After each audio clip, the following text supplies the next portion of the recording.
the technological challenge. He's fascinated with horses. He draws horses all over the place. And he first wanted a horse that was rising. He settles on a walking horse, which is, from the point of view of statics, what he could achieve. Leonardo thought this would be the everlasting monument to his scientific and artistic mastery. He cast a clay model which dazzled the people of Milan. But just before the bronze was to be cast, the French army stormed the city, threatening the very foundation of the Sforza dynasty. Sforza's troops were hard-pressed to match the superior weaponry of the French army.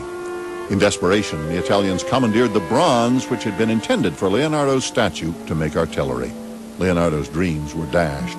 Sadly, he wrote, "About the horse I will say nothing, for I know what times these are." And then, as the story... Prior began to badger him. Leonardo retorted that the delay was because he couldn't find a model for Judas. He then asked the prior to pose for the one who betrayed Christ. The suggestion was enough to quiet the prior's complaints, and he left Leonardo to finish. When he did, the result was nothing short of revolutionary. No painting would be so immortal as this, Leonardo da Vinci's Last Supper.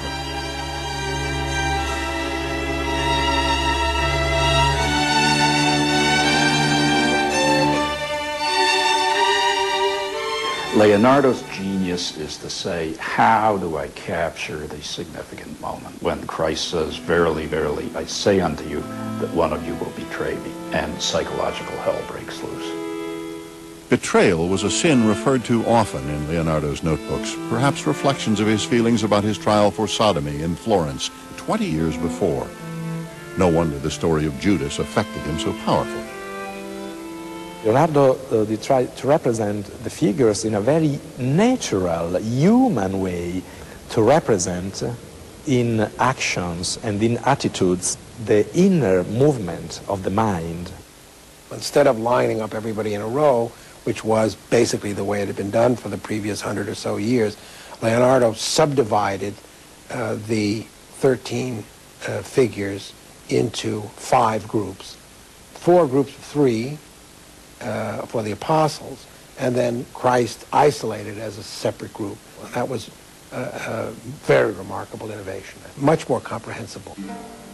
Leonardo wanted to paint slowly, so he rejected the usual fresco technique of painting onto wet plaster and experimented. He mixed oils and tempera directly onto the wall. The experiment failed. Soon after the painting was finished, the paint began to flake away.